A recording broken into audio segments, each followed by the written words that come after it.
Well, good evening, Little Masters, and welcome to episode 209 of the Prancing Pony Podcast, where, when dawn comes, we will bid men sound Helm's horn.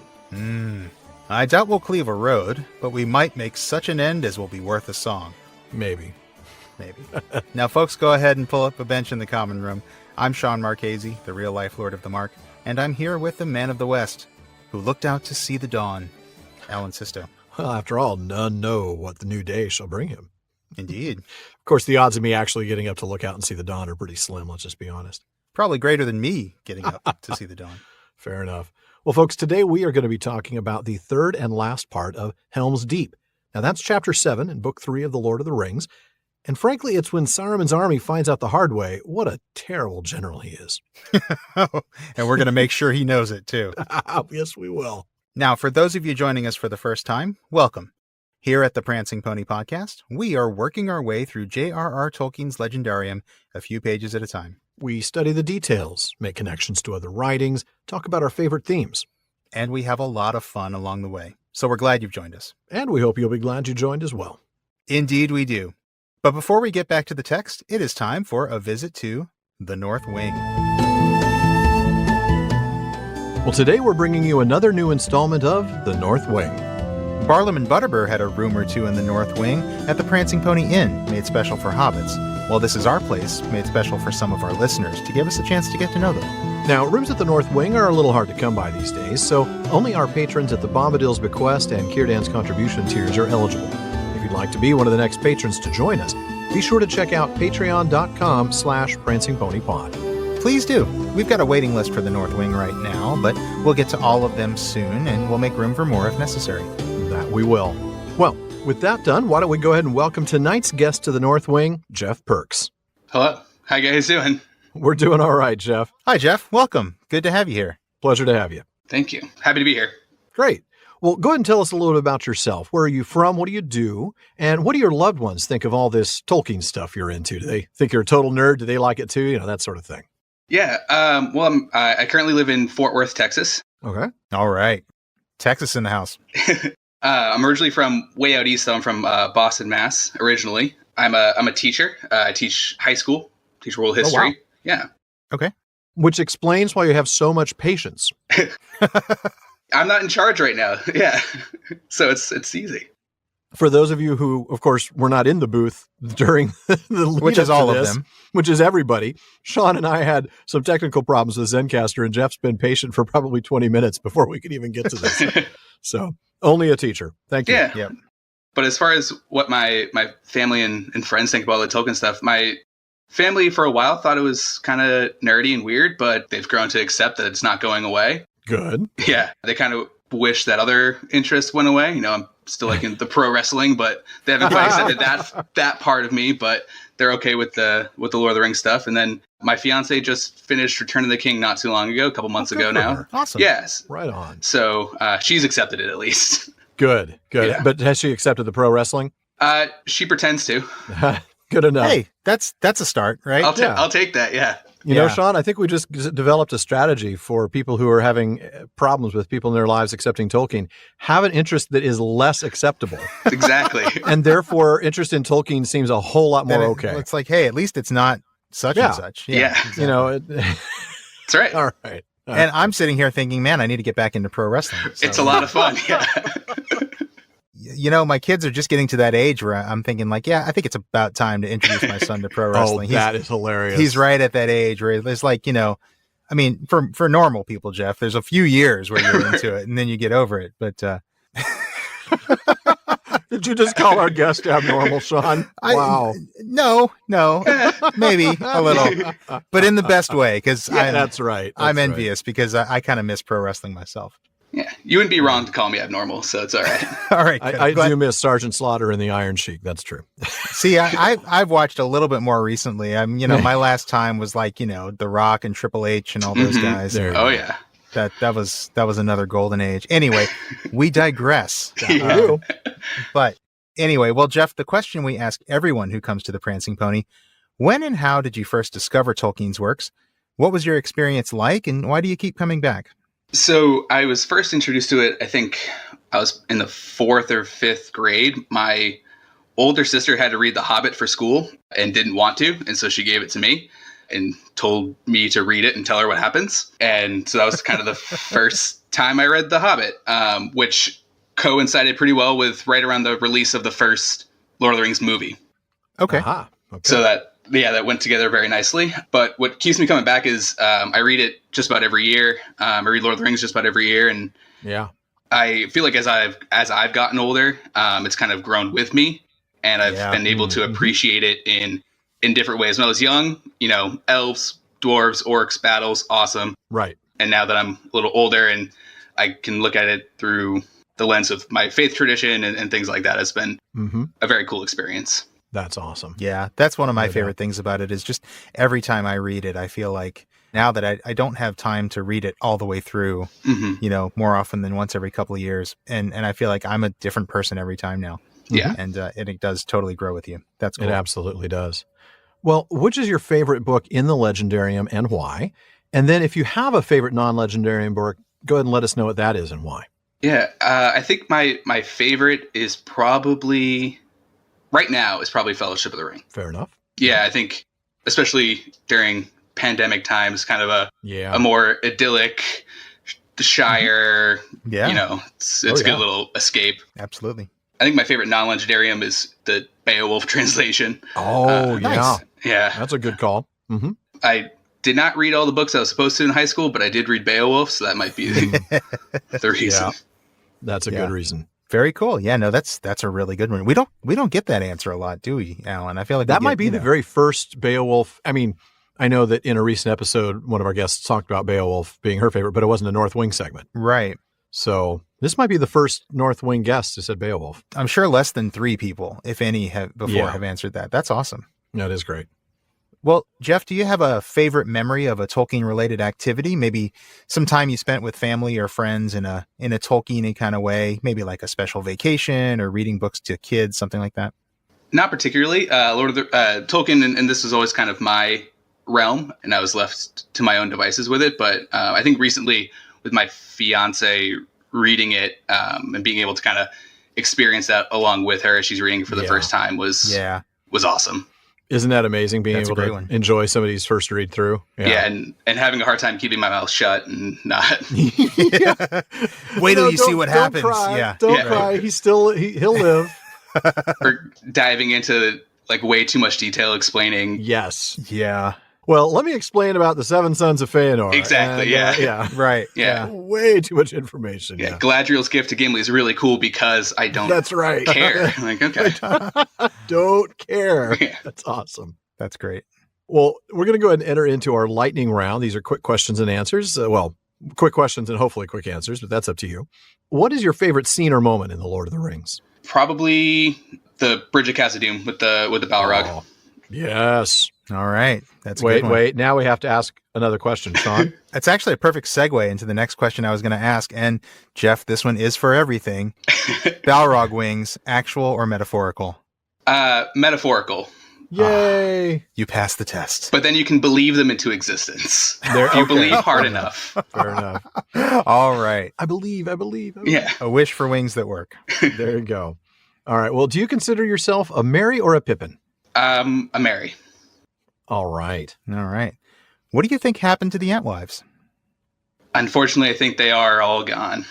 Yeah, probably so. Who's your favorite author or what's your favorite book outside of Tolkien? I think probably it's just because I'm reading it right now, but I'm reading Tom Shippey's Laughing Shall I Die, and I've been really, really enjoying that. It is a great book, isn't it? Yeah, that was awesome. Man. And a great chat with Tom, too. That was fun.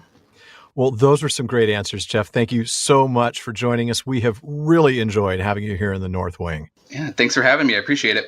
Absolutely. Folks, it's time for us all to head back to the common room and join the rest of the listeners. Indeed. Thanks again, Jeff. But hopefully we'll see you back here sometime, maybe at a Questions After Nightfall or some other time. Thank you, guys. Thank you. And now, folks, we return you to the podcast in progress.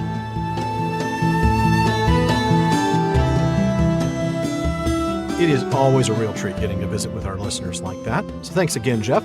And folks, we hope to be talking to more of you soon. But for now, let's get back to the text. Sean, let me have you pick up exactly where we left off last episode. All right. Even as they spoke, there came a blare of trumpets. Then there was a crash and a flash of flame and smoke. The waters of the deeping stream poured out hissing and foaming. They were choked no longer. A gaping hole was blasted in the wall. A host of dark shapes poured in. "Devilry of Saruman!" cried Aragorn. "They have crept in the culvert again while we talked, and they have lit the fire of Orthanc beneath our feet. Elendil, Elendil!" he shouted, as he leaped down into the breach. But even as he did so, 100 ladders were raised against the battlements. Over the wall and under the wall, the last assault came sweeping, like a dark wave upon a hill of sand. The defense was swept away. Bad news. And why'd I have to start with that one? Oh, I'm depressed already. Well, sometimes that's just the way the chapters are written. I guess you have to talk to Tolkien about that. Yeah, it's always darkest before the something. The dawn? Something like that. I think so. Well, folks, the action picks right back up with more trumpets, and now we get the flame and the smoke. And the first real sign of what happened is the deeping stream hissing and foaming. Yeah, and then to really start telling you what's happening, the enemy starts pouring through this hole that they've just made. That would be the point, yeah. That would be the point. And Aragorn cries out, "Devilry of Saruman!" Indeed. I mean, he's rightly observing, by the way, after that they did all this while they were talking. Yeah. Yeah. And then, of course, he makes his famous Elendil shout before leaping into the fray like Aragorn does. Yes, absolutely. Well, let's talk a little bit about this devilry, shall we? Remember, all the way back in episode 159, we saw this word devilry used. And remember, according to the Oxford English Dictionary, devilry simply means a wicked act or an instance of evildoing or cruelty or reckless mischief. Right. Back in episode 159, it meant not the Balrog, like not the actual demonic presence. Don't be fooled into thinking that's what it means. Right. But what it meant was the orcs' attempt to trap the Fellowship with fire. That's right. And here Tolkien uses devilry to mean another kind of fire, which honestly may not be a coincidence. It might not. I mean, certainly here, where this is obviously some sort of explosive, which is a kind of mischief because it's not something that's common in this world, right? Not everybody has this technology. Yeah, maybe that is exactly what he's trying to do with this by using this word again here. But let's talk about the explosive. It's most likely black powder. Yeah. The film certainly portrays it as black powder. I remember it being those coarse grains of black powder in the movie. Right. Yeah, not gunpowder. And we'll talk about that in a little bit, the difference between the two. But black powder, I think they call it corned black powder, I think. I think that was it, yeah. Yeah. Brett talks about that on his blog, but we'll get to that. Here, of course, we get in the book the crash and a flash of flame and smoke. And one of the things that makes black powder different from gunpowder is the amount of smoke that it lets off. So that is what makes me think this is black powder. Right. Aragorn mentions it to Théoden again later, using the term again, devilry, and then calls it a blasting fire, which again sounds like black powder to me. Yeah, and we'll see it again in this chapter later, as apparently the enemy do have lots of charges here. Yeah. Remember, before Aragorn's parley, which we remember because we just read the chapter in preparation for this episode. That's right. We'll get to it soon. We read that blasts of fire leaped up from below, shaking the stones. Saruman's a very inventive fellow when it comes to this sort of thing. He not only has plenty of something very much like black powder, but he also has something very much like napalm, which he thankfully didn't bring with him here. That's right. Either napalm or the other thing that I think of that we're about to talk about is Greek fire. Greek fire, right. Which is basically analogous to napalm, but same concept, just less technologically advanced. Right. In a couple of chapters, we're going to read Pippin's account of the attack on Isengard, and he's going to mention poor Beachbone the Ent, who got caught in a spray of some liquid fire and burned like a torch. A horrible sight. Oh, goodness, that is a terrible thing. And it is a good thing he didn't bring that here, but maybe it was still under development or just not safely portable. I mean, granted, Saruman doesn't have very high safety standards. I'm thinking that the sign that says days since workplace deaths probably never hit double digits. Probably not. I'm not sure he's got any number except 1 and 0. And the 1 is lost. We've gone 1 day since a workplace death when somebody throws somebody off a railing. Right. Well, Brett Devereaux, who has been sort of our companion during these episodes, willing or no, we've dragged him along with us. He's got some things to say about this, as he compares it to the visual that we all remember from the film, of course. Yeah. He points out that the biggest difference between the film and the books when it comes to the black powder is the timing of the attack. Yeah. He points out that the blast, and I'm quoting from him here, occurs as a clear reaction to the repeated failure to take the fortress with more conventional tactics. Right. Charitably, I think we might assume that Saruman had provisioned his troops with the blasting fire in the expectation that it would be necessary to clear the caves, but that in desperation, they first used some of these charges to clear the wall. Okay. I mean, that makes sense. Obviously, they couldn't get through the wall, and the only alternative was to go back to Saruman and say, boss, we couldn't get in. Sorry. That's a bad idea. I don't think he's going to take that well. No.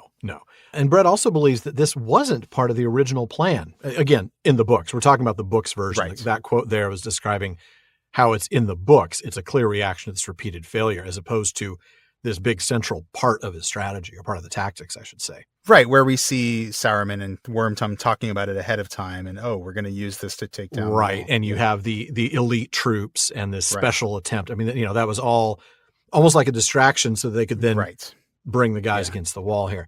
But in the books, this wasn't part of the original plan. It was, as Brett puts it, a reaction to a setback rather than a clearly planned part of the assault. After all, they'd already gotten through the culvert secretly. The problem was they attacked too early and were beaten, and the culvert got sealed. And this, well, once again, Brett points out, this shows up Saruman's ineptitude. Yeah. Only this charge did anything useful. Right. All the other charges were ineffective against the Hornburg itself, and they obviously never sealed the tunnels with them. So, like he concludes, evidently these charges were not fit for the task, at least in the time they were given. Right. Now, in talking about the concept of the attack in the first place, something that applies to both the book and the film version, Brett points out some terrible strategy on the part of Saruman, if this was indeed his plan. That's right. I mean, film Saruman says it very clearly, doesn't he? If the wall is breached, Helm's Deep will fall. Oh, who can forget that? Yeah. Which doesn't actually make any sense at all. No, it doesn't. I mean, it really doesn't. It's very well said by Christopher Lee. But yeah. It's a great line, but it's totally inaccurate because, well, first of all, the wall clearly got breached, but the fortress remained untaken. Right. But Brett points out, really, Saruman's stated tactical plan for the attack is exactly backwards. He points out that the fortress looms over the wall itself, and it is a far more formidable structure. If you take the fortress, you can then rain down missile fire on the defenders that are still on the wall. But if you blow the wall, as Brett says, it ensures that more of the defenders will be crammed within the Hornburg, making the capture of the one place on the field that matters more difficult. In other words, maybe they should have saved their black powder and used it at the gates of the Hornburg. Maybe. Although it probably would have been harder to direct the force properly. Because that's fair. Yeah. Think about the fact that using the culvert did allow for much of the energy to be focused and therefore destructive, kind of like a big gun barrel, really. True. But weaken the gates with this and then attack with the rams, then you take the fortress and the wall itself becomes pretty much irrelevant. Pretty much does. No, you're absolutely right. Yeah. I mean, imagine yourself on the wall and you're looking up at the fortress and all you see now are orcs with their arrows, orcs above with their bows, above you with rocks and with, they now have the defensive advantage. Yeah, absolutely. Got to take the Hornburg. Saruman, not a good general. No. All right. Well, let's get back to the text here. So at the same time as this is going off and Aragorn is jumping down to fight, we get 100 ladders being raised against the battlements. Now, before we were told there were hundreds, plural, multiple hundreds. Here we're told 100. Now, I don't know if this is just 100 of the total that they have or... it's true. It's 100 more. I mean, they'd already cast down some of the other ones, Yeah, it could right? be. Yeah, that could be. Yeah, 100 new ones. So it's 100 more.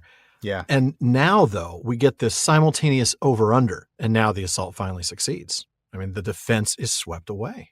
Yeah, exactly. So the riders are forced back into the deep. This is after the part that I read. Right. Back into the deep towards the caves or up towards the citadel. But, the thing is, it was the wall attack that really drove this to work. Because now you've got them in the deep. You're having to pull defenders off of the wall, and that's when a ladder attack can work. Because it's worth reminding you that ladder assaults usually fail. We talked about this last week. And Devereux repeats himself on this, but that means we will too.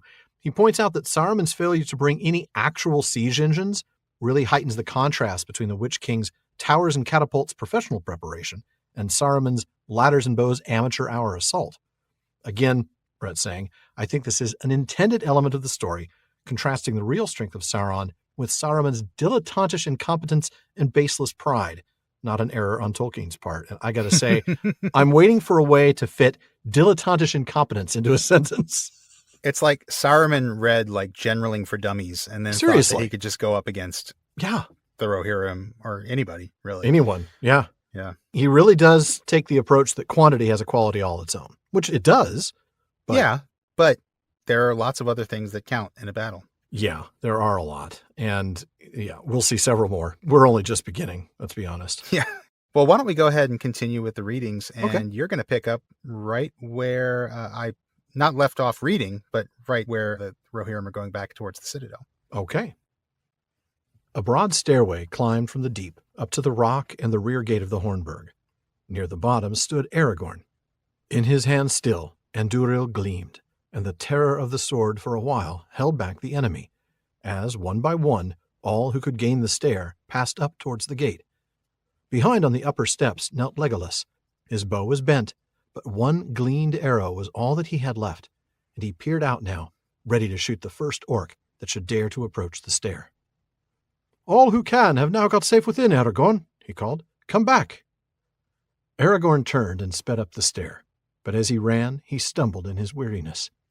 At once his enemies leapt forward. Up came the orcs, yelling, with their long arms stretched out to seize him. The foremost fell, with Legolas' last arrow in his throat, but the rest sprang over him. Then a great boulder, cast from the outer wall above, crashed down upon the stair and hurled them back into the deep. Aragorn gained the door, and swiftly it clanged to behind him. "Things go ill, my friends," he said, wiping the sweat from his brow with his arm. "Ill enough," said Legolas, "but not yet hopeless while we have you with us. Where is Gimli?" "I do not know," said Aragorn. "I last saw him fighting on the ground behind the wall, but the enemy swept us apart." "Alas, that is evil news," said Legolas. Though I think it's only evil news because he doesn't get to brag. We'll get there in a minute. We'll get there. Yeah. Sorry. Yeah. All right. Well, all right. So there's the stairway that's Yeah. climbing up to the back of the Hornburg. Which is not climbing to heaven, by the way. This is not. No, it's not. And there's not a lady who's sure all the glitters is gold. No. But boy, that's perfectly fit with Aragorn And on the stairs. Exactly. The guy who's defending it is gold, but does not glitter. Right.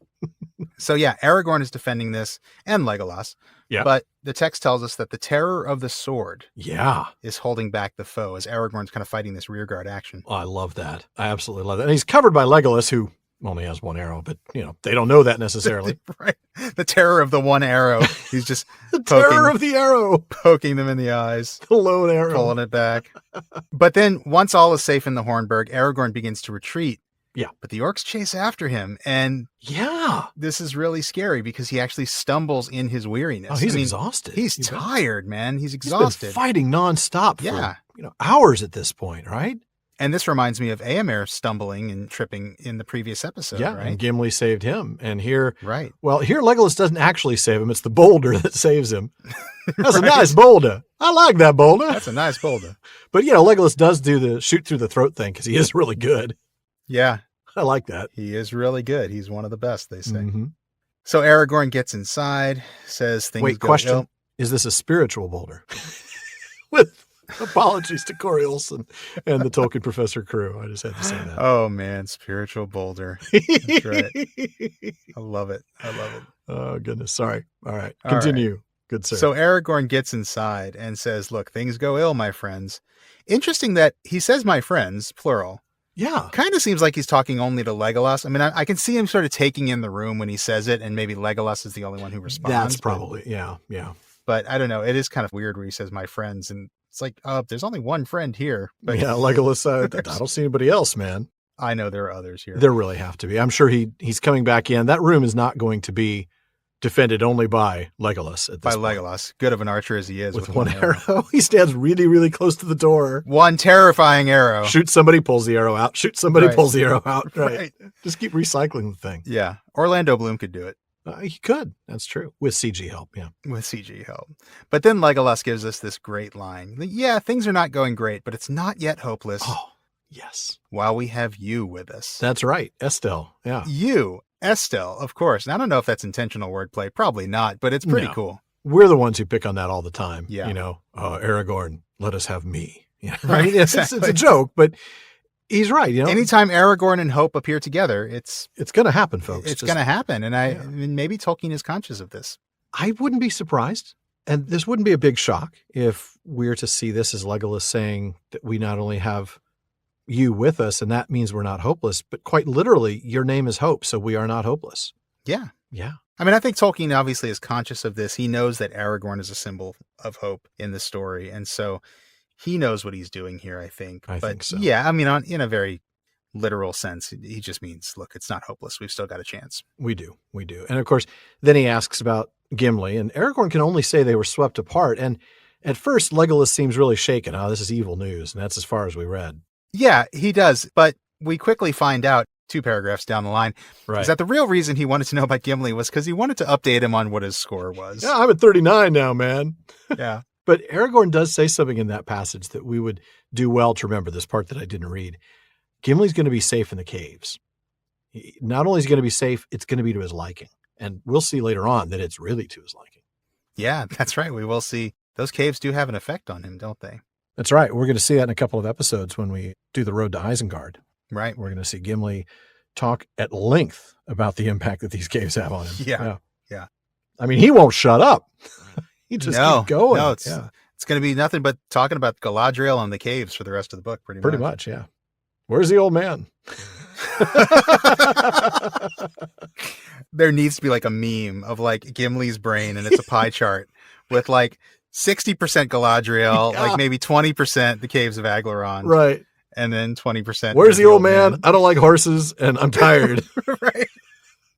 All Oh right. man, somebody needs to make that, please. I think somebody will now. Yeah. Make it and send it to us. But but Aragorn also points out, look, Gimli's not a shabby fighter. I mean, he says, No. never did I see an axe so wielded. Wow, that's high praise. Aragorn's been in a lot of fights. I'm sure he's seen a lot of guys swing a lot of axes. Mm-hmm. Never has he seen anybody wield an axe like this. Gimli's quite a warrior, no doubt about it. Yeah. Quite. And then Legolas gives his final line here about, replenishing his arrow and wishing that he had a little bit better light. I know. Yeah. Probably to preempt any criticism of having a lower score than Gimli. Yeah, that's right. If I've missed. Yeah, I didn't hit 100% of my targets. Yeah, it's like, okay, well, if Mr. swings an axe so well, it's going to beat me. Well, it's probably because I'm out of arrows and it's really dark. That's the only reason why. Yeah, right. Yeah. Would that this night would end, he says. I like that. But would that this night wouldn't end. Because if you're listening to this on the day that it comes out, we are beginning our third and final day of the first ever PPP Digital Moot. We hope that you were able to make it and that you enjoyed Amy Sturgis, Mike Trout, Tom Shippey, and all the other folks who got to share with us. Not to mention the pub quiz, the pun battles, and the other fun social gatherings. But even if you missed the moot and you missed our Ask Me Anything style live episode recording, be sure to join us next week when that episode airs, and you'll get to hear from us just like you were there. If it was as good as we think it will be, you're going to want to make sure that you come to our next moot, whenever that happens to be. Please do. And in the meantime, please visit our website because we've got all the good stuff there. Show notes, outtakes, Prancing Pony Ponderings, and our online storefront where you can get PPP shirts, mugs, stickers, and more. And one of the best resources we have there is our library. Our web guru, Phil Dean, has worked really hard on redesigning the library this season, and it shows. Now, as you know, we love the books here at the Prancing Pony Podcast, and we want to make sure you can get your hands on any of the books that we mention here. Yeah, we may talk about a lot of Tolkien-related stuff on the podcast, but at heart, Alan and I are fans of Tolkien's books and books about Tolkien. That's why we have the library page with links to every book we've mentioned on the show. Now, we do make a few pennies from the purchases you make from those links, and we thank you for your support. Wielding an axe and making your way back to the caves one dead orc at a time, that's hard. Now, lots of things can make your workouts hard too. Extra resistance, double speed, one more mile. Your socks shouldn't, though. That's why Bombas Performance Socks are built to be nothing but comfortable and supportive. Bombas Performance Socks have taken all those amazing innovations that make them the comfiest socks around and added their special Hex Tech performance technology. Moisture-wicking yarn and temperature-regulating vents allow cool air to flow in and prevent your feet from overheating. There's a pillow-like tab to keep you from getting blisters, a special arch hugging system, and really effective stay-up technology. And the extra layer of cushiony comfort on the bottom gives Bombas Performance Socks the perfect amount of support. They come in different styles for every sport, with special features designed in to help maximize performance and, as always, keep your feet comfortable. And like all their socks, for every pair of Bombas Performance Socks you buy, they donate a pair to someone in need. over 45 million pairs so far and still counting. And I have to tell you, the Bombas Performance running quarter socks are perfect for a Texas summer. Whether I'm walking around the block or in the park or just running around outside after my kids, they keep my feet padded and dry. Yeah, I love their running socks, and I also use their cycling socks a lot, just about every day. And I'm telling you, they stay up, they're perfectly comfortable, and they do the job. They keep my feet comfortable and dry, frankly. I don't get, all hot and sweaty. Yep. So go to bombas.com/PPP today and get 20% off your first order. That's BOMBAS.com. Bombas.com/PPP for 20% off your first purchase. Bombas.com/PPP.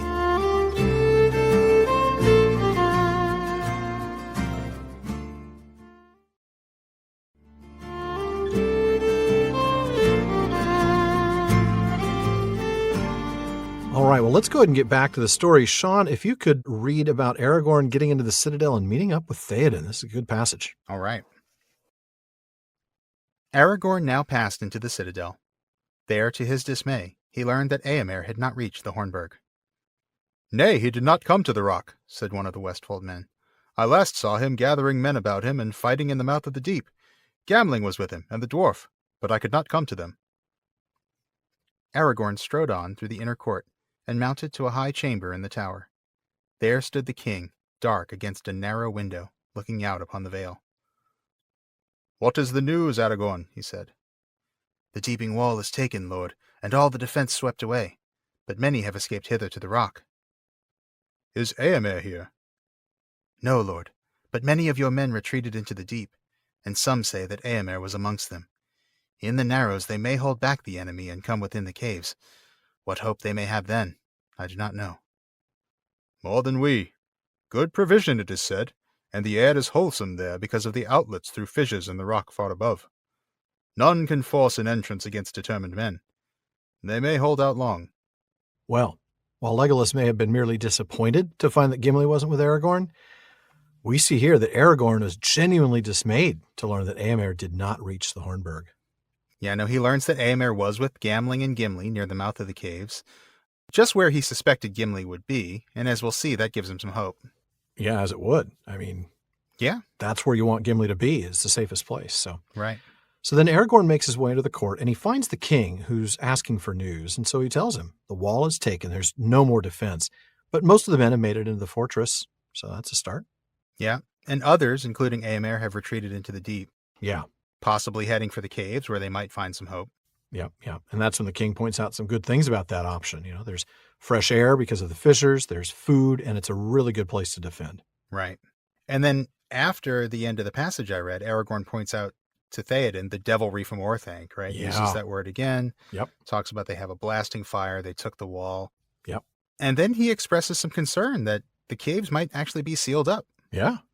Which very well might have been Saruman's intent, right? I mean, we were talking about what did they bring the blasting charges for? Yeah. Right.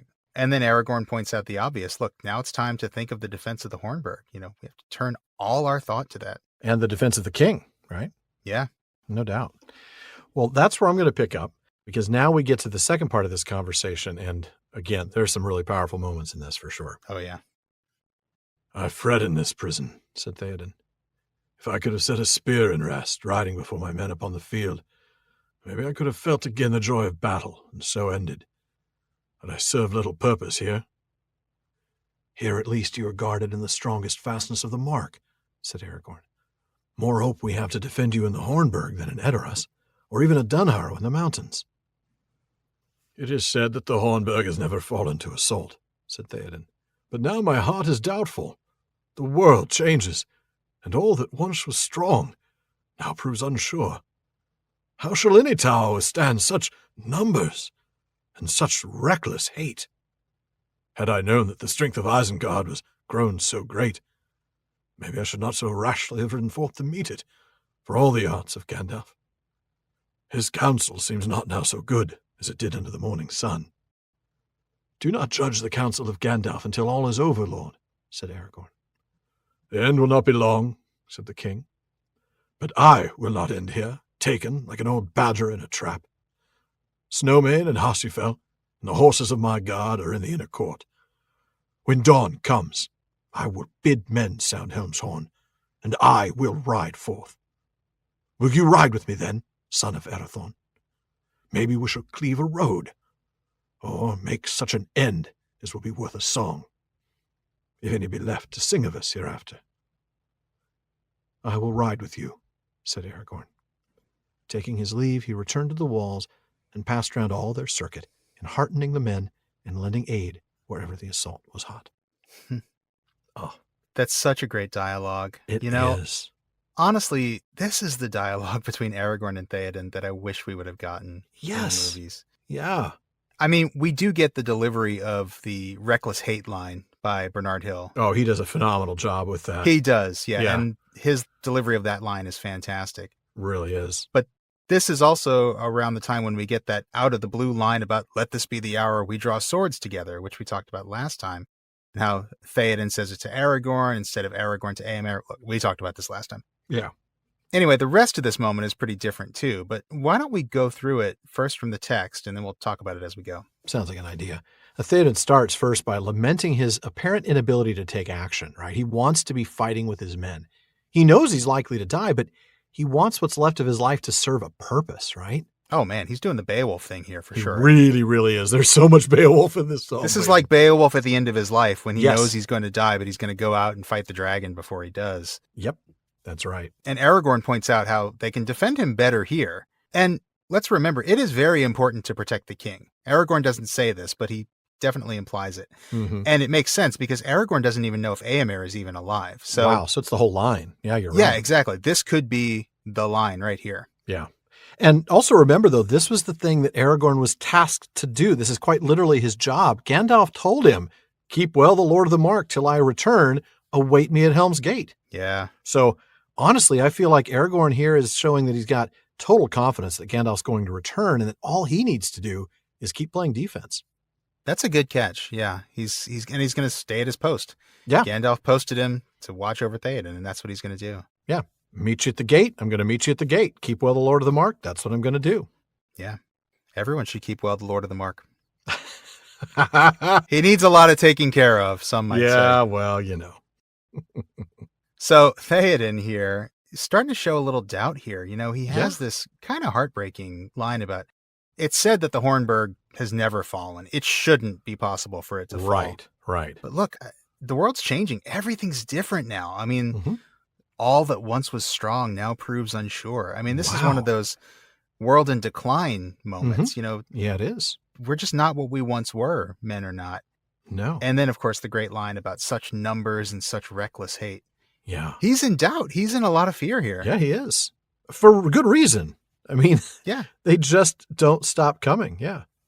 Yeah. You know, they're not going to stop, and they're not going to stop coming, meaning there will always be more to take their place, and there's nothing that's going to be said or done that will get them to go away. Yeah. Boy, that's a Beowulfian thing, isn't it? Isn't it? Circle of light, and it's getting smaller. That's right. Absolutely. And then he expresses doubt about Gandalf's counsel. He's Yeah. like, look, maybe we shouldn't have done this, you know? This was rash, right? Might have been Yeah. rash. Gandalf's advice just, honestly, in the light of day, it was a much better piece of advice. Here in the middle of the night, having been fighting since, Right. you know, the sun has gone down, I'm not so sure. Right. Right.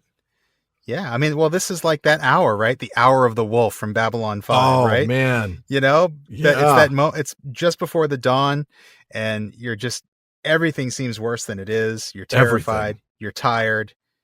It's a terrible time to be awake, let alone fighting for your very Fighting a life. battle against thousands of orcs and Dunlendings. That's a good point. But then in regards to Gandalf's advice, Aragorn says something really wise here. He says, Yeah. look, let's wait to see the end before we judge. And you know who this reminds me of? It reminds me of Galadriel. Oh, yeah. The yeah. idea that needless were none of the deeds of Gandalf. You know, Oh, that is a great catch. she basically says, don't doubt Gandalf. Right. And she's saying it to her own husband, who's not Right. quite so sure. Right. Yeah. That's a great line and a good catch. For me, it reminded me of Gandalf's own line, but about despair being only for those who see the end beyond all doubt. Oh, yeah. Yeah. Right. So until we know how this turns out, we can't really judge whether that counsel was wise or not. Right. No, that's a really good catch. That's your turn. You had one. I had one. Exactly. Yeah. No, that's why this is great. Yeah. So then Théoden, you know, look, he's like, I know the end is near, basically. Yeah. It will not be long. But in a true, absolutely spot-on Circle of Light Beowulf moment, Yeah. Théoden says, I refuse to be caught in a trap. I love that. Like an old badger in a trap. What a line. Old badger in a trap. No, he's not going to do that. He's going to have the horn sounded and he is going to ride forth with his guard. Yeah. I love that. The determination. Look, this is going to happen. So I'm going to do it on my terms. Yeah. I'm not going to let it happen, where I'm just cowering in a corner someplace. It's not going to be me. And then he asks Aragorn to ride with him. And I love this. He specifically calls him son of Arathorn, which I got to tell you, I think this is a reminder, kind of a little nudge about Aragorn's royal heritage. He is speaking here king to king. Oh, that's interesting. Yeah, I can get there. Yeah. I think. I mean, maybe I'm speculating, but. Well, maybe he's still kind of talking to him as something of an inferior because he calls him son of Arathorn. Right? That's true.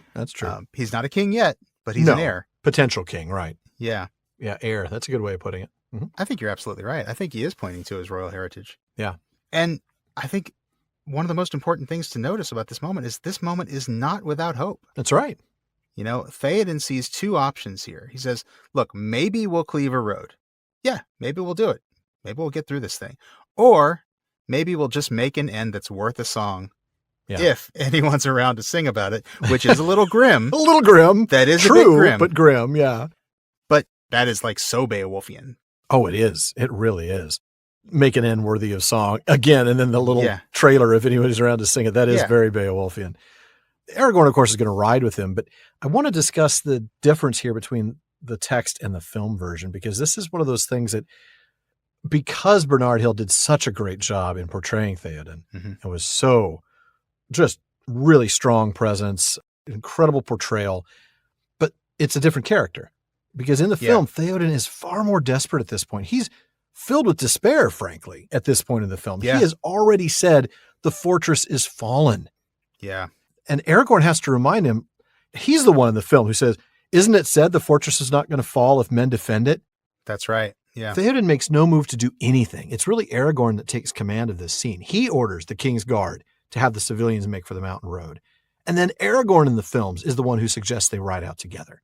Totally different, takes away from Théoden's strength. And even then, film Théoden is so filled with despair, he's like, oh, for death and glory.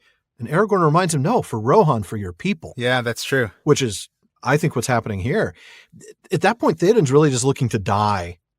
And he is hopeless. He doesn't say, maybe we'll cleave a road or make an end worth a song. Right. He's just like, well, we'll go make an end. We'll go make an end worth a song. And he does it well. He talks about it well, but it misses that whole idea of the fact that we could cleave a road. There is still hope.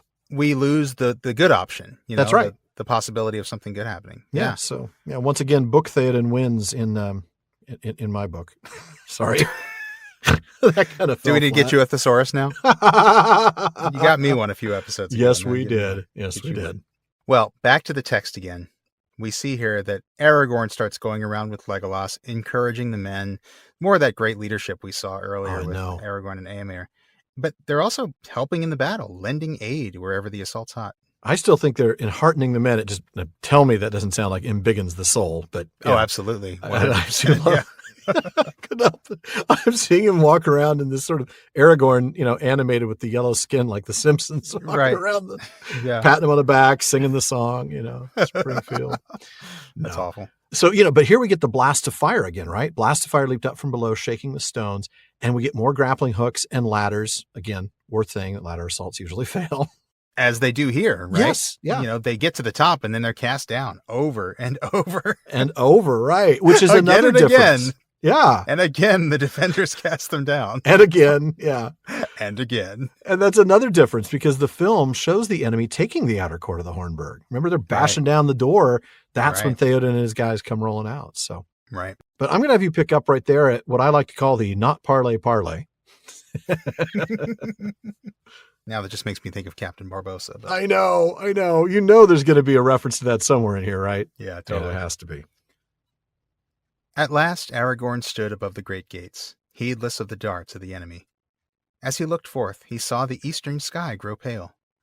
Then he raised his empty hand, palm outward in token of parley. The orcs yelled and jeered. Come down, they cried. If you wish to speak to us, come down. Bring out your king. We are the fighting Uruk-hai. We will fetch him from his hole if he does not come. Bring out your skulking king. The king stays or comes at his own will, said Aragorn. Then what are you doing here? They answered. Why do you look out? Do you wish to see the greatness of our army? We are the fighting Uruk-hai. I looked out to see the dawn, said Aragorn. What of the dawn? They jeered. We are the Uruk-hai. We do not stop the fight for night or day, for fair weather or for storm. We come to kill by sun or moon. What of the dawn? None knows what the new day shall bring him, said Aragorn. Get you gone, ere it turn to your evil. Get down, or we will shoot you from the wall, they cried. This is no parley. You have nothing to say. I have still this to say, answered Aragorn. No enemy has yet taken the Hornburg. Depart, or not one of you will be spared. Not one will be left alive to take back tidings to the north. You do not know your peril. So great a power and royalty was revealed in Aragorn, as he stood there alone above the ruined gates before the host of his enemies, that many of the wild men paused and looked back over their shoulders to the valley, and some looked up doubtfully at the sky. But the orcs laughed with loud voices, and a hail of darts and arrows whistled over the wall, as Aragorn leaped down. Oh, wow. Oh, man. I don't know why I let you take this passage. I love this passage. It's one of my favorite in the whole thing. Probably because you know how much I love doing orc voices. Oh, maybe. Maybe that's what it was. No, I think it's because I wanted to do the Cleaver Road, so I knew I had to give you something really, really good. You chose wisely with that one. But it's so fun to read orc dialogue, though. It is fun. It's so fun to inhabit a villain. It is great. I can't wait to do stuff like the Mouth of Sauron, and it's going to be fun. It's going to be good stuff. Wait till we do the Nazgul Shrieks. I'm just kidding. We might need Jordan to help us with those. I think we might. So Aragorn goes out, I love this, heedless of the orc arrows, and he sees the dawn coming. That's right. And remember, dawn is ever the hope of men. Ah, I love that. So he's seeing the hope of men coming. That's really the point. He's seeing the hope of men. There you go. And then he calls for a parley. Yeah, he does. And you know what? We should probably clarify what a parley is. It's not just a little chat in the midst of battle. Specifically, a parley is a conference between opposing sides in a dispute, especially a discussion of terms for an armistice, which is a ceasefire or truce. Right, exactly. And that's why the orcs start with what they start with, which is basically their first demand, right? Yep. Bring out your king. Bring out your king. Bring out your king. Right there. Both right there. I love it. I know. It's like, oh man, I'm going to go there. Oh, he's already going there. Not just your king, though, your skulking king. Man, I love that line. They're calling the king a coward, basically, that he's weak. He's afraid to meet them out here in parley. And Aragorn responds, look, the king decides that for himself, which is a subtle reminder that, look, he's still our king. He's still the king, right? Yeah. He gets to decide, not you. Exactly.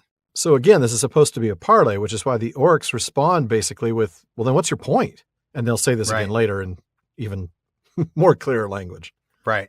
But they can't pass up the opportunity to brag. No. And they brag quite repetitively, I have to point out. They sure do. Yeah. It's like, how many times do they have to tell us they're the fighting Uruk-hai? Yeah. Who are you again? Right. I kind of wish Aragorn just responds with, like, who are you?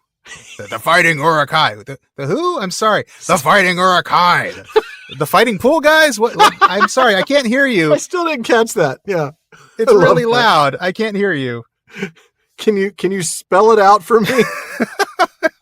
Oh, that's brilliant. Do you have semaphore flags? I love it. Oh, the fighting Uruk-hai. Okay. Now gotcha. I get it. Okay. Now I understand. Sorry. All right, you're still going to die. Oh, man. So, Aragorn, of course, speaks of the dawn. If we're talking about dawn being the hope of men, really what he's saying is, I looked out to see the hope of men. Yeah, absolutely. It's a subtle taunt to the orcs. It is. I have to say, they seem to pick up on the taunt. They do. They rebut his hope. Like, we don't care about the sun. We're going to keep fighting. Because we're the Uruk-hai. Because we're the fighting Uruk-hai. That's right. And they've got this like motto, right? We do not stop the fight for night or day. It's like a college fight song, I was thinking like the Postal Service, Oh yeah, rain or sleet. Rain or sleet yeah, I love that. That's hilarious. Whatever. I was thinking of it totally like a college fight song. Yeah, totally. That would actually be pretty fun. We come to kill by sun or moon. Yeah. We come to kill by sun or moon. What of the dawn? What of the dawn? You hear the whole marching band getting in on it. Like terrible off key. There's like 3 notes total. Yeah. It's just awful. But back to the story. Yeah. Aragorn gets bold here. He's like, Oh, he sure does. And I love, thank you for giving me that line. Because, man, it's like, you don't know what's coming. You are in grave danger here. Leave now while you can. I love that line. You do not know your peril. This is some bravado here. It really, really is. Now, this is when the orcs make it really clear. This is no parley. Now, I want to be clear. This doesn't mean they're denying that it was a parley. They're saying, Aragorn, you're not here to discuss terms of surrender, so get back. This is no longer a parley. Because by definition, that is not a parley. Right. You're not here to discuss terms. Yeah. Right. Yeah. If you were here to discuss terms to say, all right, what do we need to do to end this? Fine. We'll listen to what you have to say. Which I have to say, am I the only one who's a little shocked or surprised by the fact that orcs might observe a parley in the first place? No, you're not the only one. I assure you of that. I've been trying to figure that out. Oh, he's coming out for parley. We have to hang on, guys. Put the bows down. The bows down. Nah, don't shoot at him. Oh, stop it. I guess even orcs have rules, or maybe it's just that they're lazy and they don't want to have to fight if they can get the Rohirrim to surrender. Yeah, that makes sense. Because again, their general is terrible, and they're going to do the bare minimum necessary they're orcs. To accomplish the task. Right. So, I mean, if they get him to bring out Théoden and they surrender, then job done, right? Mission accomplished. Job done. That was perfect because that was the orc. No, that wasn't. No, that was the peasant, human, wasn't it? Yeah, it was the human That's peasant. Right. Oh yeah. Oh man. I know. I couldn't remember the orc one. I know. I always played as the Warcraft. As the guys. Yeah. They're orcs. I can't imagine that they care enough about their fellow orcs or the Dunlendings that they want to end the bloodshed. They're not interested in a truce or a ceasefire. No, I want to go home and see my family. No, they don't care. No, that's not it. They're here to kill. That's what they do. By sun or moon, actually, as a matter of fact. Right. But yeah, I do think if they're lazy and they think they can accomplish what they want to do with less effort, they'll take the easy way out for sure. Yeah. I found it interesting that it's always they cried or they jeered. There clearly isn't a single senior officer orc who was authorized to discuss terms, which honestly, that makes me think they never would have stuck to the terms anyway. Like you said, they're orcs. But if they could have gotten Théoden out and the gate opened, well, then the rest of their job is easier. Right. And then maybe they kill Théoden, they kill everybody else. But right. It's a lot easier that way. Right. Yeah. Come on out and we'll kill all of you easily and then we'll kill the rest of you in regular battle. Right. Because we're orcs. Right. And you don't parley with orcs. Apparently you do, but only by telling them, get thee gone. There you go. Yeah, you should. Exactly. All right. Well, back to the text. Now Aragorn gets really bold. He tells them, the Hornburg is not taken. The Hornburg has never been taken. Yeah. Leave now, or none of you will be alive. You have no clue how much danger you're in. Wow. Leave now, or one of us will still be alive. No, that's not it. All right. So if we stay, then if we all of us die. Then all of us die. No. Sorry. My apologies, folks. I do love this moment. No, you're right. Leave now or none of you will be alive. That's a pretty bold threat for a guy behind a busted wall. Yeah. Facing an army that's by now 5 to 10 times the size of what he has remaining. And saying, you don't know the danger you're in. I love that. Yeah, absolutely. Yeah. And then we get that moment, the great power and royalty revealed. That reminds me of when Frodo noticed it when he stood up in the boat near the Argonath. Yeah, well, when he had that moment where he went into that archaic register and... Oh, yeah. I love that part of the text. And Frodo just all of a sudden sees him as this kingly guy, this aura of kingliness was revealed. And same thing here. And this had an impact on the Dunlendings, not on the orcs, mind you. They didn't really care. But the Dunlendings, it caused them to pause and to doubt.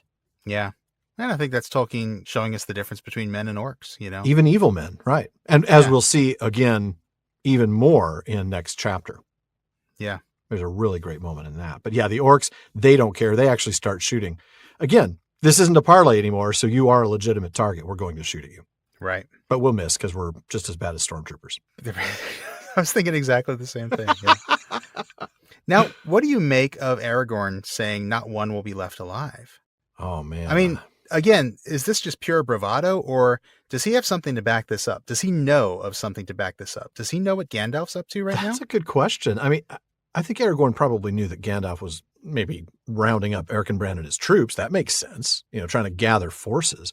I don't know. Could he have even guessed about the Huorns? I don't think so. I can't imagine he could. I mean, now we have seen him have these moments of a little bit of foresight. That's possible. It's possible. I think he just trusts in Gandalf. I think he may not right. know exactly what Gandalf is up to, but he knows Gandalf is up to something.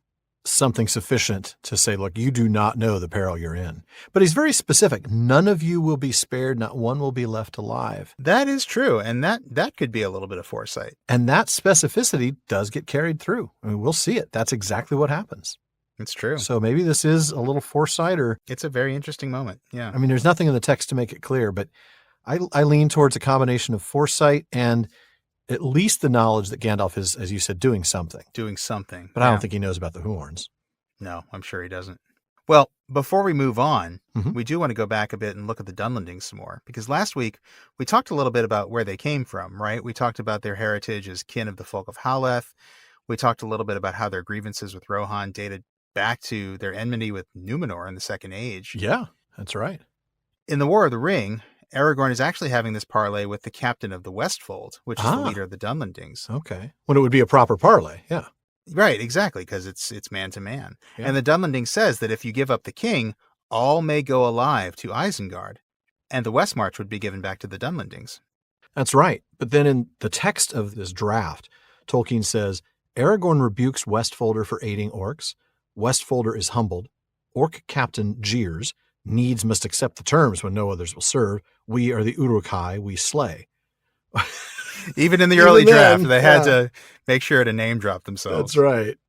They're talking about themselves in the third person all the time. The Uruk-hai. Yeah. Orcs shoot an arrow at Aragorn as they retreat, but the Westfold captain hews down the archer. That's right. In the draft, they have the leader of the Dunlendings kill an orc for violating the terms of a parley. And quite possibly because he's also been humbled by Aragorn, pointing out their alliance with orcs, but we don't know for sure. Wow. So the leader of the Dunlendings in that early draft had more honor than Aragorn in the movie when he hews off the head of the mouth of Sauron. Yeah. Yeah, you don't do that in a parley. No. Sorry, don't mean to bash that, but... Well, we'll bash it again when we get to that chapter, I'm certain. We will. Yeah, that's one of my gripes. I did not like that moment. No. Well, back to the text again. I feel like I'm the one saying that over and over this episode. It's because maybe I've been digressing more often. I don't know. Maybe so. But we get another explosion, and the gate has just been crumbled by a blast. Oh, yeah. Aragorn runs to the king's tower, but to get ready to ride. Right. I mean, the text doesn't say that, but it's exactly what we know he is doing. And now with the gate fallen and the orcs ready to take the fortress, this is when they actually waver. This is their moment, but there's a concern. They get this murmur like a wind in the distance. And the sounds of dismay cause them to look back. That's right. But that's not all, because now they're hearing something else. They're hearing the great horn of Helm. Yes. Ringing out. And that is where you're going to pick up. Yes, I will. All that heard that sound trembled. Many of the orcs cast themselves on their faces and covered their ears with their claws. Back from the deep, the echoes came, blast upon blast, as if on every cliff and hill a mighty herald stood. But on the walls men looked up, listening with wonder, for the echoes did not die. Ever the horn blasts wound on among the hills. Nearer now and louder they answered one to another, blowing fierce and free. "Helm! Helm!" the riders shouted. "Helm is arisen and comes back to war! Helm for Théoden king!" And with that shout the king came. His horse was white as snow, golden was his shield, and his spear was long. At his right hand was Aragorn, Elendil's heir. Behind him rode the lords of the house of Eorl the Young. Light sprang in the sky. Night departed. "Forth, Eolingus!" With a cry and a great noise they charged. Down from the gates they roared. Over the causeway they swept. and they drove through the hosts of Isengard as a wind among grass. Behind them, from the deep, came the stern cries of men issuing from the caves, driving forth the enemy. Out poured all the men that were left upon the rock, and ever the sound of blowing horns echoed in the hills. Oh, yes! Man. Oh, man. Well, Aragorn's power and royalty might not have impacted the orcs, but this sure has. Oh, yeah. I mean, hearing the horn, some cast themselves on their faces and they cover their ears. I love the touch with their Terrifying. claws, by the way, not their hands. Yeah. Yeah, and then the blasts just keep coming. They don't fade. They wind on, nearer and louder. Oh. Well, remember, we were told a few pages ago, and I think we talked about this 2 episodes ago. Yeah, I think that so. A trumpet sounded upon the tower, echoed in the deep behind, as if armies long forgotten were issuing to war from caves beneath the hills. That is a great quote. Yeah, and that's exactly what's going on. We see that here. Absolutely. That's exactly what's going on. And in this case, fortunately, a not long forgotten, less than an army, but still men are going to come from the caves. Right. We'll see. Right. But the men, in the meantime, believe that the legend himself, Helm Hammerhand, has come back and is going to war for Théoden. Right. And then Théoden himself rides out. He does. And man, I'm sorry, look at that language. His horse was white as snow, golden was his shield, and his spear was long. Oh, I love that. This is more of that archaism, but it works so well. It is. And it's epic. It's got this epic weight to it, And then just some of the terminology that's used here. We get Aragorn, a moment ago, he was son of Arathorn. Right. Théoden addressed him. Now he's Elendil's heir. Yes, that's so central right there. I mean, this is all about his kingship too, isn't it? This is all about his kingship and going all the way back to his legendary ancestor. Yeah. This is really pointing out the epic lineage of Aragorn, more so than son of Arathorn. He's heir of Elendil, king to be of Gondor, and he's riding on Théoden's right hand. Yes, he is. And we've got the lords of Théoden's house coming right behind. But again, not just the lords of Théoden's house, the lords of the house of Eorl the Young. Yes. Again, we're harking back to those ancient legendary heroes that these guys are descended from. That's right. I mean, we just talked about Helm Hammerhand, coming back, obviously not actually coming back, but you've got the recollection of Helm, and now we've got the recollection all the way back to Elendil, and now even all the way back to the founding of Rohan, when they came down to Calanarthon, and you've got the house of Eorl the Young. Right. Oh, great stuff. And then we get this amazing pair of lines. Light sprang in the sky, night departed. This is dawn coming and the night going away. This is Aure and Tuliva. Day has come again. Absolutely. Day has come. And then, forth Eorlingus. They charge down the causeway as a wind among grass. Oh, such visuals here. Yeah, and then at the same time, we've got men coming from the caves and from the fortress. Yeah. Thanks to the signaling of the horn, right? That's right. They couldn't coordinate a united effort in any other way. They didn't have radios or cell phones or anything. So the horn is the signal. Yeah. Right, exactly. And now they ride victorious, and neither orc nor man, even the captains and the champions, fell or fled. None can stand before them. None shall pass. That doesn't diminish the moment at all. Thank you. Not at all. Not at all. No, you're right. I mean, their backs are to the riders. That's what the text tells us. Basically, they're already being routed. Yeah. One attack. That's right. Yeah. Yeah. Now, we mentioned just a moment ago the fact that the horn is a signal, right? Yes. Yes. Brett Devereaux actually makes this point clear, and he also has some other really interesting things to say about this charge. Yeah. He says the horn serves 2 purposes here. First, it momentarily panics the orcs, providing an opening for Théoden's charge. Second, it's a clever bit of signal work. Théoden is not going to cut his way through the entire orc army. The numerical disparity is too great. But a series of sudden shocks, delivered close together, might rout the army. That means he needs to coordinate his blows so that the shocks come fast enough that the orcs have no time to regroup and regain composure. The horn provides a way of signaling Éomer, who, with Gimli and a good amount of the Rohirrim, is holed up in the caves, to also attack at the same time. That, in turn, also means that when Théoden reaches the bottom of the causeway, there's a good chance Éomer's force will be close behind, making it less likely that the king will be cut off. That's right. That's absolutely right. And Brett goes on, though, to compare this to the film version, where Théoden, Aragorn, and the riders somehow managed to trample all those orcs that are equipped with pikes. On the causeway, right. Now, he says that unlike that version, here we have an explanation for why the orcs collapse before the charge. They are already worried by word that an enemy has shown up behind them, when the horn blast and then the shock of the charge itself sends them to flight. They are, in fact, casting themselves to the ground before Théoden begins his attack. Consequently, Théoden isn't charging head-on into a solid mass of orcs, but rather pursuing a retreating body of orcs down the causeway. Very different. Very different indeed. And again, I think it just goes back to Peter Jackson knows the language of film. He knows what's going to look cool. Oh, yeah. That aerial shot of the horses going down the causeway, really cool. Oh, it's fantastic. And it's a very emotional moment as a viewer. You're like, oh, this is great. But, Tolkien has a bit more knowledge of the way medieval warfare was actually waged. Yeah, yeah. And obviously Brett Devereaux does too. I'm also, by the way, I know this isn't even in our notes, but I'm a little bugged by the fact that they have Gimli blowing the horn, who has no history with the Rohirrim.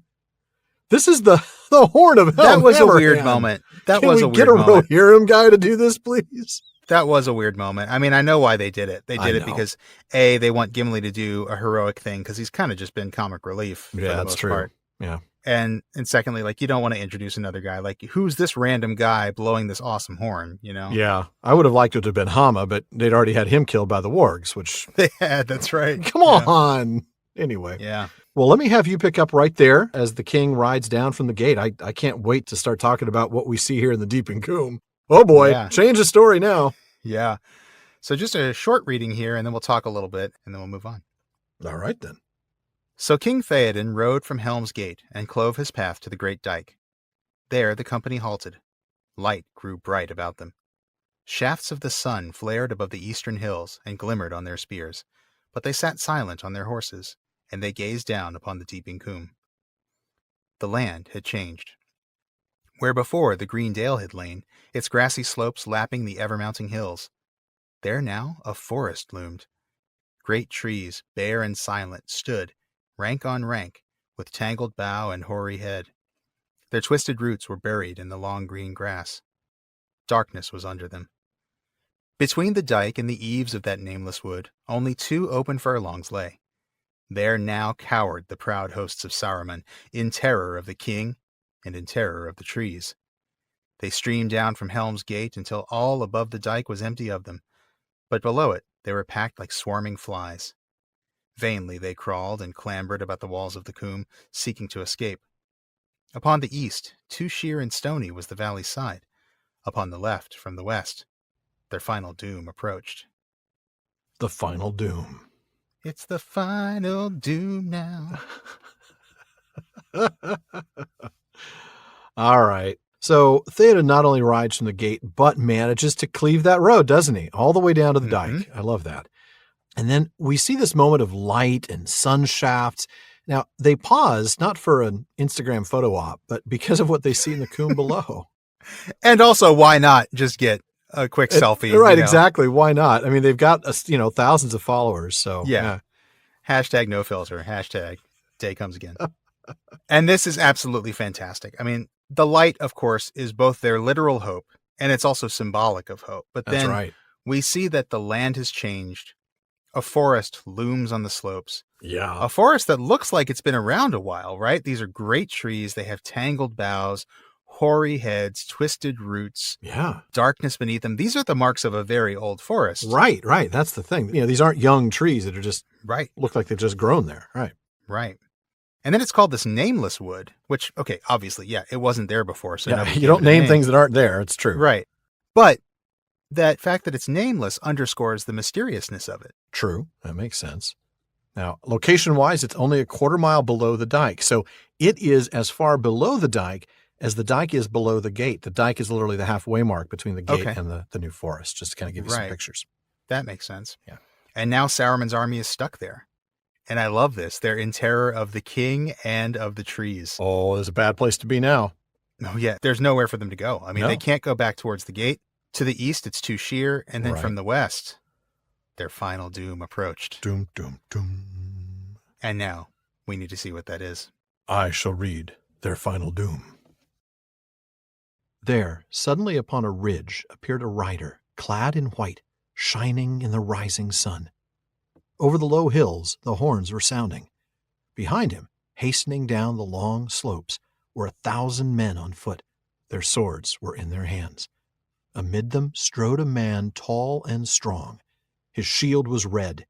As he came to the valley's brink, he set to his lips a great black horn and blew a ringing blast.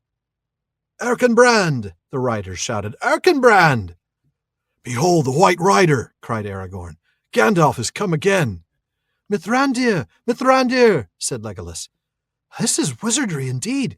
Come, I would look on this forest ere the spell changes." The hosts of Isengard roared, swaying this way and that, turning from fear to fear. Again the horn sounded from the tower. Down through the breach of the dike charged the king's company. Down from the hills leaped Erkenbrand, lord of Westfold. Down leaped Shadowfax, like a deer that runs sure-footed in the mountains. The White Rider was upon them, and the terror of his coming filled the enemy with madness. The wild men fell on their faces before him. The orcs reeled and screamed and cast aside both sword and spear. Like a black smoke driven by a mounting wind, they fled. Wailing, they passed under the waiting shadow of the trees, and from that shadow, none ever came again. Whoa! Man. Wow. Oh! All right. End of the chapter. So let's talk about it. Mm-hmm. We see the doom, right? We see Gandalf on the ridge, shining in the sunrise. Doom for them. Good for us. That's right. And now the horns are sounding again, and you get this 1,000-strong infantry, all ready for battle. Their swords are already drawn, and they're led by a man tall and strong. I love this description. It's all we get of him, with a red shield and a black horn. Mm-hmm. Infantry reinforcements, not cavalry reinforcements like we are used to seeing in the movie. Well, not alone cavalry reinforcements that have to navigate a 50-degree slope filled with gravel into a wall of pikes that's already been formed. And I remember that from a collection of unmitigated pedantry. Yeah, I remember it from watching the movie thinking, this is not possible. Well, yeah, but I remember like reading just like how... Oh, I know. He ripped that to shreds. He did. And he's absolutely right. Half those horses would have fallen down, and the other half of riders would have all died behind them. And now we're sad. In a big tumble of horse flesh that would have just run into the wall of orc pikes. And everyone leaves the theater crying. Yeah. Movie over, man. But no, in the book, this is Erkenbrand and Gandalf who come with this infantry. Yeah. Now, do you think this is a eucatastrophe? I want us to talk about this a little bit. I think it might be, but I'm not sure if it's like a by-the-book eucatastrophe. That's the thing. I don't know. You know how the whole point about a eucatastrophe is that you can't count on them ever to happen again. And I'm not saying you could count on this every time, but Aragorn was literally counting on this. That is true. He made his decisions based on the fact that Gandalf said I'd be back. And Gandalf will even point out later, I said I would be coming, so why is this a surprise? That is true. The Huorns are definitely a eucatastrophe, though. The Huorns are certainly a eucatastrophe, and this is certainly a fleeting glimpse of joy. Oh, yes. This is a sudden, joyous turn, but I think you're right, because it can be counted on. Yeah. And like you said, Aragorn is counting on it. I don't think it's a by-the-book eucatastrophe. Yeah, we get the first half, that poignant joy that almost brings you to tears. Yeah. But the part about it not being able to be counted on, it may be disqualified on that count. Yeah, I agree with that. I think it has moments. It has eucatastrophic elements, but it's definitely not by the book.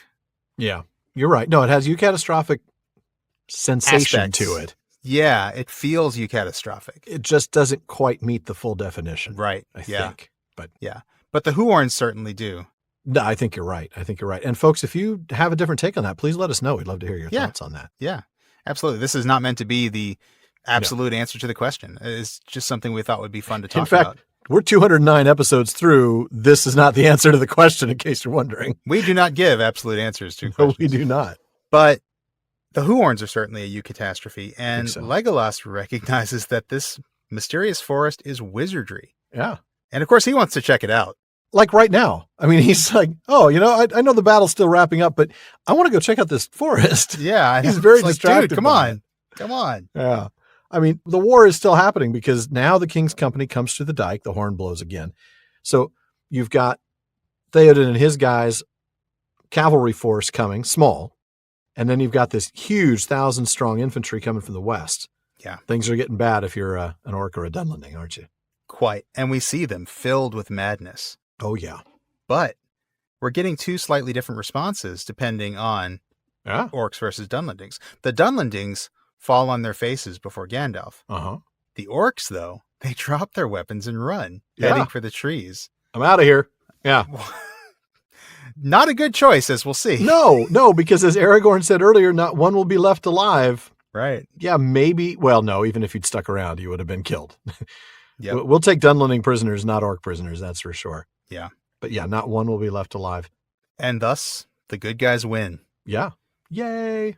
But we're not quite done with the chapter or this discussion. No. I think a little after-action report from Devereaux is in order. I think so, yeah. Going back just a bit, he says, even before Erkenbrand arrives, or the Huorns have killed a single orc, there cowered the proud hosts of Saruman, in terror of the king and in terror of the trees. Vainly they crawled and clambered about the walls of the Coombe, seeking to escape. Back to Devereaux's words, the army has been done in not by a flanking maneuver, not by the might of the trees, but by the collapse of morale and cohesion brought on by the appearance of a new force, which has not yet attacked, and the dismay at the horn sounding and Théoden's charge.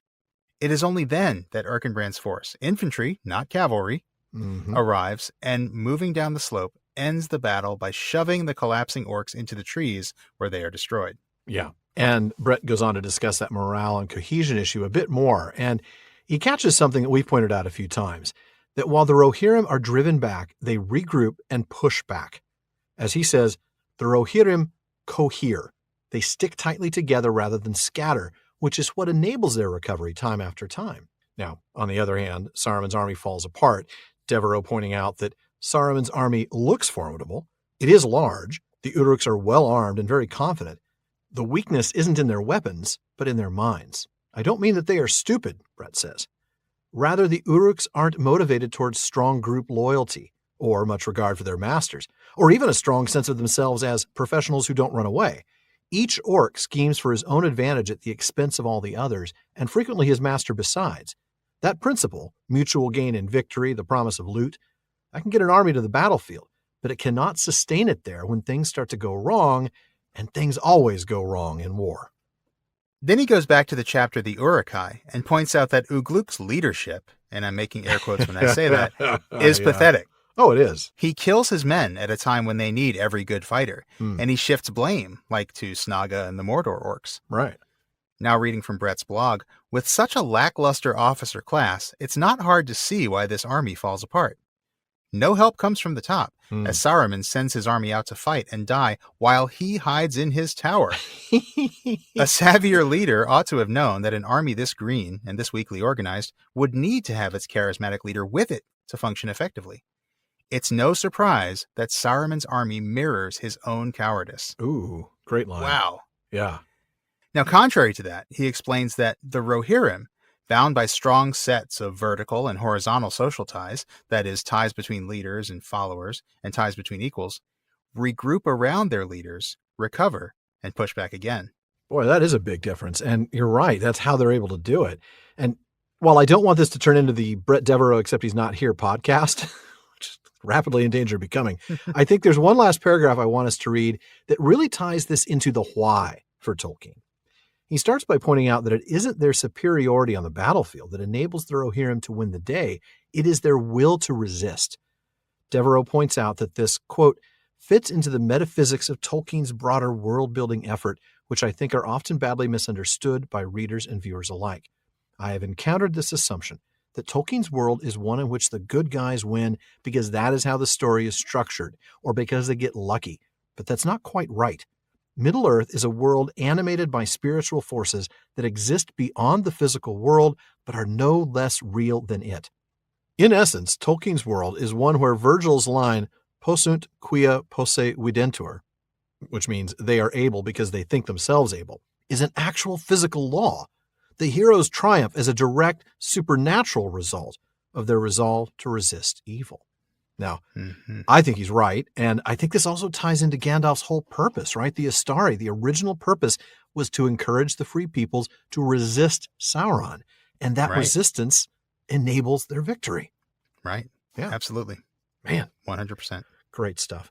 Well, Now, Tolkien doesn't mention this. He talks about Erkenbrand and Gandalf. He doesn't mention that it wasn't just the two of them. It was Barliman with his mailbag in tow, and anyone would quail at the sight of such a mighty weapon. It is heavy enough to knock out an Uruk. That is true. So let's take a look at that. And after we're done, well, the talk still continues all night long at the Prancing Pony. It certainly does. Our fantastic listener community keeps the conversation going in all of our social media spaces. At our common room on Facebook, you'll find comments, questions, corrections, and more on every episode, as well as updates from us throughout the week. Just look for the Prancing Pony Podcast on Facebook. And be sure to follow the page and join the group that we created earlier this season. The page lets us keep you up to date on the latest PPP happenings, like the moot that's ending today. But the group gives you a great chance to discuss Tolkien with your fellow listeners. And of course, we also have some really good discussions going on over on Reddit. You can find us there at r/PrancingPonyPod. And don't forget to follow us on Twitter and Instagram, both with the handle @PrancingPonyPod. Mm-hmm. And if you're enjoying the show, please share us. And please consider giving us a review on Apple Podcasts. Now, if you want exclusive content, postscripts, full bonus episodes, live Discord events with Sean and me, and episodes without the digital ads, then check out patreon.com/prancingponypod, where you can support the show by joining the fellowship of the podcast. Now, let's go ahead and see what messages Barliman has brought us. Sean? Well, we just made it through the whole Battle of Helm's Deep, and Legolas didn't even surf on one shield down one flight of steps. So, because of that, why don't we go ahead and answer this question from Kevin D. All right. In a previous episode, he says, we jokingly said Legolas is always defying the laws of physics. On Caradhras in the snowstorm, he says, for running light over grass and leaf or over snow, an elf. It seems to me, Kevin says, that even the most rustic of elves, which Legolas is not, has some ability to do things that even the lightest of hobbits can't. It seems that some limited control over nature is innate in elves, even the ones that are Ivari. How do you think he does this? Alan, what say you? Well, I certainly don't think he defies the laws of physics regarding the curvature of the earth and his eyesight, as I pointed out a dozen times, but I don't know. He sure seems to. The proof is in the text for that. Let's go back to the moment Kevin's referencing. Aragorn and Boromir have started digging a path back to safety through the snow on Caradhras. And then Legolas watched them for a while with a smile upon his lips. You look pretty cocky there, Legolas.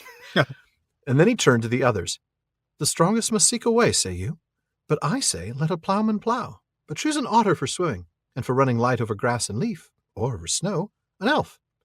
With that he sprang forth nimbly, and then Frodo noticed, as if for the first time, though he had long known it, that the elf had no boots, but wore only light shoes, as he always did, and his feet made little imprint in the snow. All right, but I admit that doesn't get us any closer to an answer for Kevin. No, I am no lighter running on snow, whether I'm barefoot or not. So no. I don't think Legolas is either. No. Now, we do have another reading that's kind of similar that might help us a little bit here. Back in Lothlorien, Haldir, who did not die in this episode. No Haldirs were harmed in the making of this episode.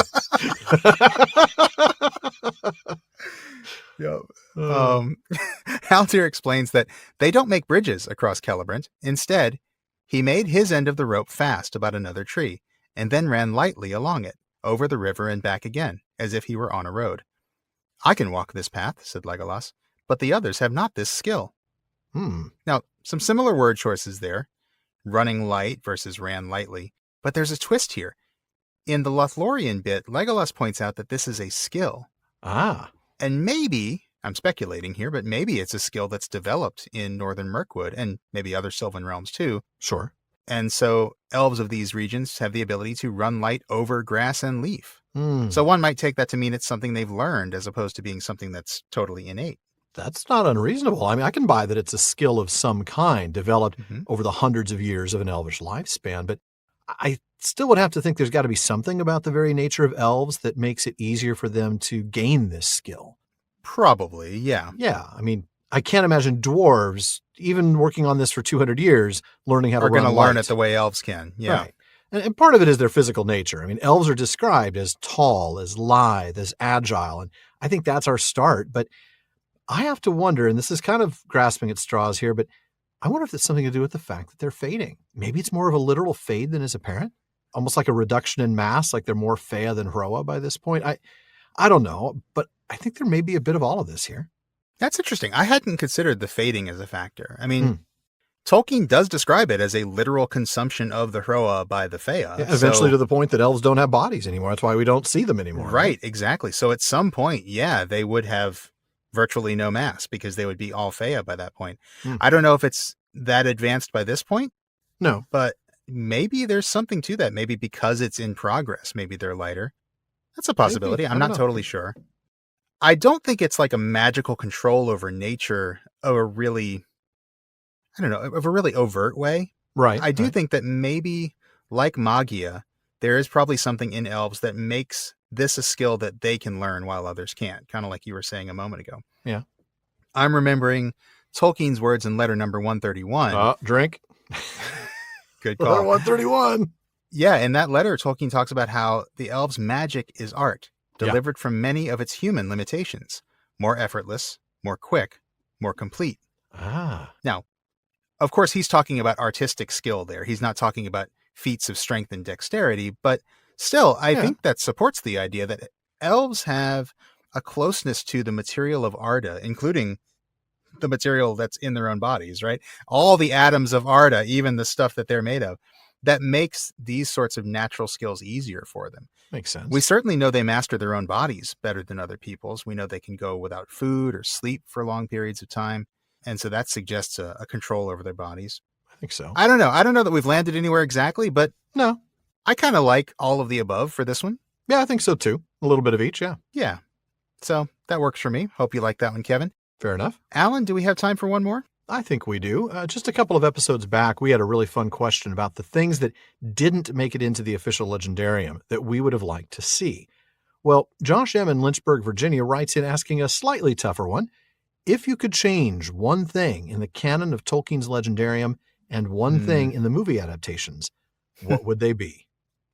Oh boy. One thing in each? Yeah. Yeah. Man. All right. Well, I assume we're talking about the movie adaptations of The Lord of the Rings here, because my list for The Hobbit would be very long. Yeah, no. The one thing I would change in that adaptation is that it doesn't exist. That would be better. Yeah. Yeah. If we're just talking about Lord of the Rings, there's still a few things I could point to, but if I had to choose one, I don't think I'm going to surprise anybody with this. It would be Éowyn's character arc. Okay, that's absolutely surprises no one. I know. Unless you were going to complain about the absence of Eärendil. Which I might do at another time. Yeah.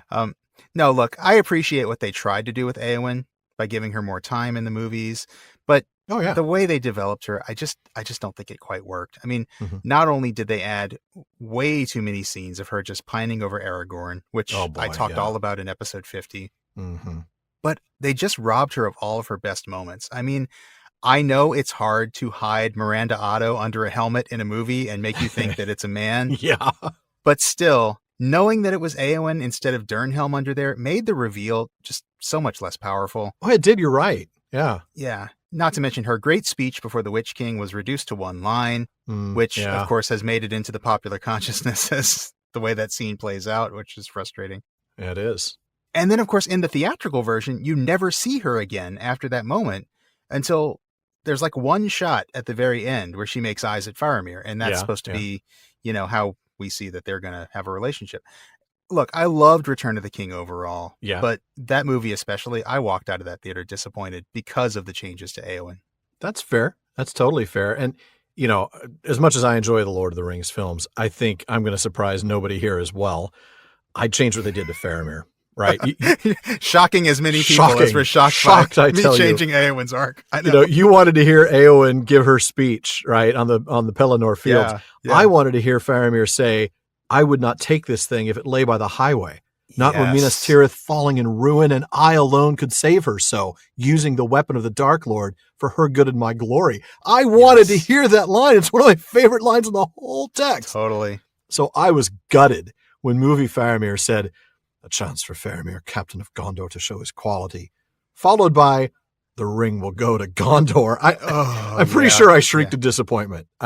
With good reason. With good reason. No, what did you do to my favorite character? Yeah. Again, exactly my thing as I walked out of Return of the King. I mean, and I get it from the cinematic standpoint. I know the whole character's got to have an arc, etc. I totally get it. And Faramir in the books is noble from the get-go, and you got to have him grow in a cinematic tale, but still. Yeah. And look, I know it seems like we've bashed the movies a lot in this episode, like we haven't in a long time. Yeah, these three. You know what I think is frustrating about these moments, though? Like you're talking about Faramir and I'm talking about Éowyn. It's the fact that these things have a way of becoming part of the conversation about the story. People start to get things confused. They remember the films because films are so memorable. Right. And so even now you have people in Tolkien fan circles, people who read the books like we do, saying things like, I am no man. That is not the line in the book. That is not. Éowyn does not say that in the book. No, she does not. So it's things like that. And so you start to see the characters in a certain way. You start to hear the characters saying certain things that are not what they say in the book. Yeah. And I just think it's frustrating for those of us who are fans of the books. It's not like we're trying to bash it. It's not that we're trying to be purists. It's just that it changes the perception of the story and it changes the perception of these characters. And I think for those of us who have an attachment to these characters, like you and I do to Faramir and Éowyn, it hurts a little bit.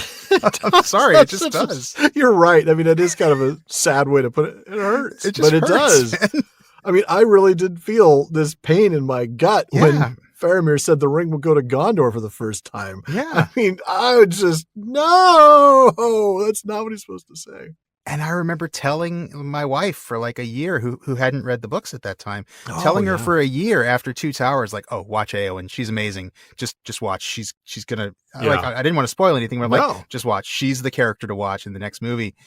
And then like we walked out, I was just like, oh, okay. Well, all the stuff that I thought was going to happen didn't happen. Oh, I know. Yeah. So anyway. What about the books? Okay. Yeah. Let's get back on track here because we're digressing a bit.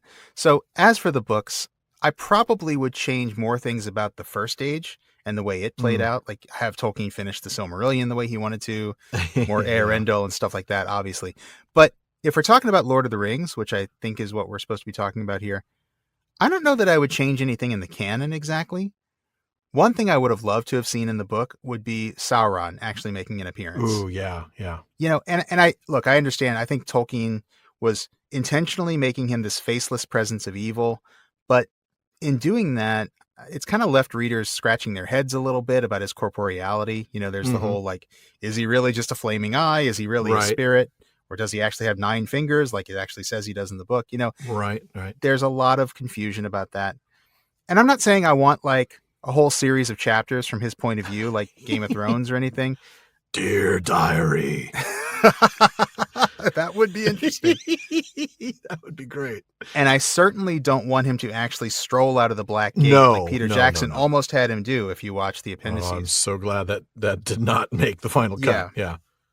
So I get that it's a tough problem to solve. How do you make him appear without kind of breaking the frame narrative and everything? But I do wish that we had gotten more because, you know, the book is named after him and it would have been nice to see him. The Lord of the Rings. The who now?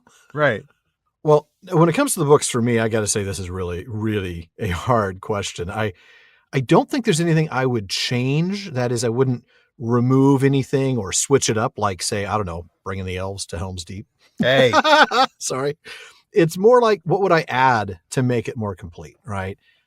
For me, in that sense, I would love to spend more time in Gondor after the start of the Fourth Age. I want to have an epilogue to see how Aragorn settles in as king and begins to rebuild. Maybe spend a little time with Faramir and Éowyn and Ithilien. That's what I think. Yeah, definitely. I mean, even seeing him develop that epilogue of Sam and his kids. Yeah. That we get in Sauron Defeated. Even that would have been cool. Yeah. Although, I mean, look, Well, I'm Back is about as perfect an ending as you can get. Oh, it really is. An epilogue would have been cool. It is. It is the perfect Anglo-Saxon ending. I know we're going to talk more about that, including some very choice Tom Shippey quotes when we get there in a little over 3 years. Yeah. Still 3 years. Well, folks, that wraps it up for another episode of the Prancing Pony Podcast. But be sure to join us again next week when you get to hear a little bit of the PPP Digital Moot. And join us again in 2 weeks for a walk along the road to Isengard. And that's going to be just as fun as it sounds. Yeah. But does it sound fun, Sean? I mean, really? No, it doesn't. That's the point. No. Come on. We're going on the road to Isengard. Like, no, we're doing no, what thank now? you. No, Yeah, I'm good. I'm good. You guys man. go without Enjoy. me. I'm cool. I'll catch up later. Text me when you get there. Send me a picture. Right. Seriously, though, as always, we want to take a moment to thank some truly important people. That's our patrons at the Círdan's contribution tier. I'll start the list with DeMay in Alaska, James in Virginia, Tamsin in Minnesota, Chad in Texas, Lance in New Jersey, Paul in Colorado, Jerry in Texas, Bruce in California, Mario in Utah, Seth in Texas, Ella in California, and Joseph in Texas. Then we have Kathy from North Carolina, Lori from Washington, Josh in Oklahoma, Carlos in California, Brian from the UK, Cameron in Nevada, Ned from Connecticut, Jerry from Washington, and Nick from Wisconsin. Now, thank you all so much for your support. We also want to thank the team that helps make the show better.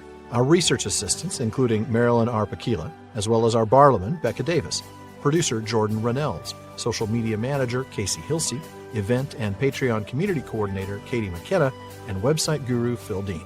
This show truly would not be what it is without our supporters and our teammates, so thank you all. Absolutely.